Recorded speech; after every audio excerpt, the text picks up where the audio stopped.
guys, you're in a nutshell with me, Ina. The past few days, ang dami na po nating nakuha mga update tungkol sa ongoing investigation tungkol sa trahedyang nangyari sa Lapu-Lapu Festival in Vancouver.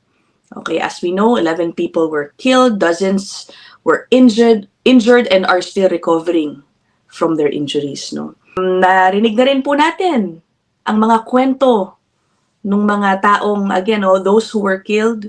Narinig po natin ang mga kwento nila mula sa kanilang mga kaibigan, kamag-anak, how they have touched many lives. And again, nakakalungkot na natapos po ang kanilang magagandang buhay dun lang po sa incident na yan. Dahil sa pag-araro ni KG Adam Lo, no? Sa dose ng tao doon, no? Mga nag-aabang sa mga food truck doon sa Lapu-Lapu Festival. Anyway, maliban po dyan, isa po sa mga nakukuha nating updates from this investigation is yung pagkakakilanlan nitong driver who again is now facing murder charges for what happened. Si KG Adam Lo. And these are big information that would, I guess, help many people understand kung tungkol saan din ba talaga itong storyang to. I know, of course, this is about the lives lost. Unexpectedly. Suddenly. Di ba? But as I mentioned also in a previous episode, this is also an issue of mental health. I know many people, dahil po sa galit nila dun sa nangyari, no, that horrendous act of running over people, hindi naniniwala yung iba, di ba? Hindi nga kasi, ang hirap tanggapin rather, na ang sasabihin ng isang taong gumawa nun ay meron akong mental health problem at yan ang magiging dahilan kung bakit hindi po siya mapaparusahan sa kung paano gusto nating makita, di ba? Out of people's anger over what happened, yung iba sinasabi, hindi yan totoo, walang mental health problem yan, sinasabi lang yan para makalusot at hindi makulong, mga ganun, ano. Naiintindihan ko yun because, again, ang hirap tanggapin na maaring ganun ang maging ending nito. Diba? Pero ito pong pag-uusapan natin na information na ngayon ay lumalabas tungkol sa driver, I guess will perhaps help other people understand why, again, this issue, this whole incident is also or should highlight the issue of mental health, specifically access to services for those who need them, okay, who are struggling with mental health. Sige. I will play for you this report that will tell us na ito po palang si KG Adam Lo at the time of the festival was technically under the care of a mental health team. Nanggaling po pala talaga siya sa isang mental health facility and was on leave. Okay, mamaya ipapaliwanag po natin kung ano ibig sabihin yan, ano. Ito po yung reporto. This is from CTV News saying, accused in Vancouver mass killing was on leave from the hospital. Yung isang subheadline, sabi niya, KG Adam Lo, accused in the deadly attack, was under the care of a mental health team and on extended leave under the Mental Health Act. Sige, ano ibig sabihin yan? Extended leave applies to patients who are discharged from a hospital or a mental health facility, but are still considered an involuntary patient under the Mental Health Act and must adhere to conditions. Those could include living at a specific address, having a curfew, taking medication in front of witnesses, or going to mandatory appointments. Vancouver Coastal Health did not provide a list of conditions that applied to Adam Lo, but in an emailed statement did confirm he was under the care of a VCH mental health team. In this situation, the care team followed established guidelines for a client on extended leave, and there was no indication this person was not following their treatment plan or presented a risk to a public safety risk, the statement said. We reached out to Vancouver Coastal Health with follow-up questions about the last time anyone from the care team made contact with Lowe, but we didn't receive a response. Vancouver police were also unable to immediately answer questions about whether any of their officers, who we know had extensive contact with Lowe for mental health related calls, had also been in touch with anyone from Vancouver Coastal Health to discuss those interactions. Still a lot of unanswered questions about this man's care and supervision, Mijang. Ang dami pa ring tanong tungkol, lalong dumami rather yung tanong tungkol dito po sa sitwasyon ni Kay G. Adam Lowe. So again, he was under the care of a mental health facility, a mental health team. And he was allowed to go on leave. Ano ibig sabihin yan? Actually, may naka-attach na written article tungkol doon po sa video report na nabasa nyo. So, ang sabi nga, ang extended leave ay pinapayagan yung mga pasyente na i-continue on ang kanilang treatment plan, okay? Para sa kung ano man po ang kanilang pinagdadaanan sa labas ng health facility as they transition back to community.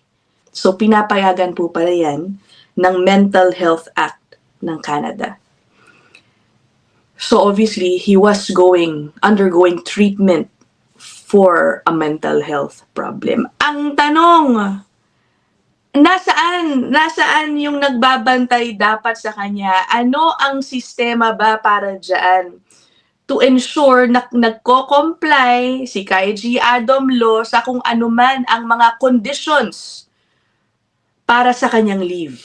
Yung nabanggit po kanina yun pinapayagan ng isa na lumabas ng mental health facility with certain conditions, which the report said, tinanong nila kung ano yung mga conditions set for Kay G. Adam Lowe, wala parang binibigay ngayon yung team na supposedly ang nagbabantay po sa kanya. 'Di ba? So parang nasan yung sense of accountability? Somebody who is obviously not in his right state of mind because, siguro gulong-gulo yung kanyang isip sa kung ano-ano pong bagay, dapat very regularly, 'di ba? Talagang very na regularly pa. Ang pagbabantay doon sa taong ito. 'Di ba? Well, those have not been answered yet. Diba? Siguro magkakaroon ulit to ng update in the coming days. Diba? So, again, yung sa previous episode natin, nabanggit natin, itong bagay na ito. If somebody is struggling with mental health, kailangan po na magkaroon ng change. So, kung paano nasiservisyohan ang taong ito para mabigay yung sapat na tulong. Because somebody with a mental health issue, you really do not know what is going on in their minds. Hindi mo alam anong maaari nilang gawin. Lalo na in this case, na mismong ang Vancouver Police din ang nagsabing na napakarami na po niyang interactions with him in relation to his mental health issues. 'Di ba? So I think may accountability, obviously, on the part of those who are supposed to be watching him while he is on leave. Diba? So, isa po yan sa mga babantayan natin. Ngayon, isa pang lumabas na report, tungkol still sa pagkakakilanlan po dito kay Kay G. Adam Lowe. So, now there's information coming out about his family history. Actually, I don't think this came from investigators. The information primarily came from social media investigators. Ganun ko na lang sasabihin. Sige, I will show you this report kung ba't ko nasabi yan. This is from the Times of India. Pati sa Times of India, umabot na pala to, Okay. After his name was revealed, Canadian media tracked down his social media posts, his neighbors, and found out that the family has been beset with tragedies. So, ayun na nga. Siyempre, yung mga reporters, and I'm sure many people also found the social media accounts of Kay G. Adam Lowe, pati daw yung mga kapitbahay.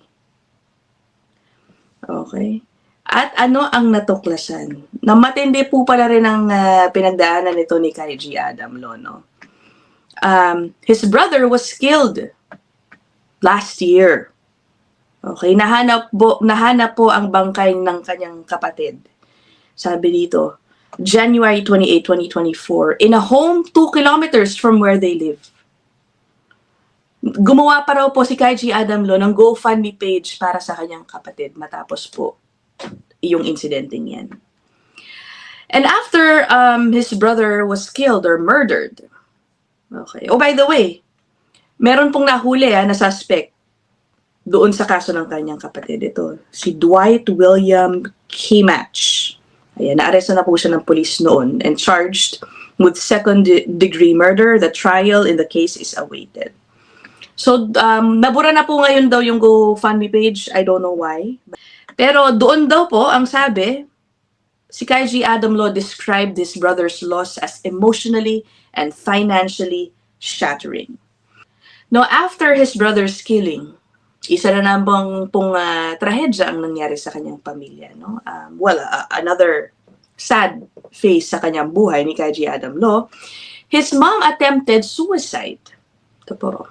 Soon after his brother's murder, his mother attempted suicide and was taken into intensive care. The neighbors said she remained in hospital for weeks. Sabi dito, according daw to the neighbors, si Kaiji Adam Lo, nasa bahay lang daw po most of the time. Shouting, yelling sounds were frequent from the house, and police used to make frequent visits to the house. While the neighbors could not specify any reason, it could be in connection with the investigation into his brother's death. This is another report talking about yung family history po nito nga ay Kaiji Adam Lo. No? Dito meron pang more mention tungkol sa sinulat ni Kaiji Adam Lo dun sa GoFundMe page ng kanyang kapatid. Para sa kanyang kapatid, sabi, his brother had been killed in a senseless act of violence and that despite their disagreements, the death had hit him with overwhelming force. Naggumawa rin po ng GoFundMe page si Kaiji Adam Lo para sa kanyang mami, no? After po mag-attempt magpakamatay. Sabi po dun sa GoFundMe page para sa kanyang mami, immense bills to pay. Okay, may kailangan pong mga bills na bayaran and has struggled for a long time due to high interest rates while also having difficulty finding work. Ito pala nangyari. Adam Lo said he found her unconscious in her bed and she was taken to the hospital. Ang sabi po niya, I feared I had lost the only family member I have left. Her suspected overdose came as a shock, but I knew she was grieving the loss of my brother and struggling immensely with her finances. So guys, it gives you a glimpse of what Kaiji Adam Lo is going through, what perhaps played a big role in his mental health problem. This is another side to this whole story. Okay, hindi po natin minamaliit yung dapat na accountability sa nangyaring pagpatay nitong mga biktima doon po sa Lapu-Lapu incident.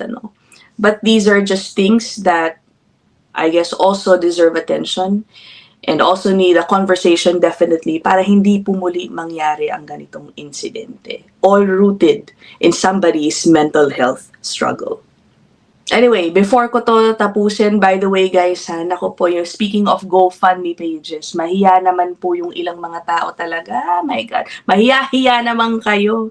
Meron na pong natuklasan na nameke, gumawa ng GoFundMe page ang isang tao na wala namang connection dun sa isang biktima na ginawa niya na kunyari nag-raise ng funds.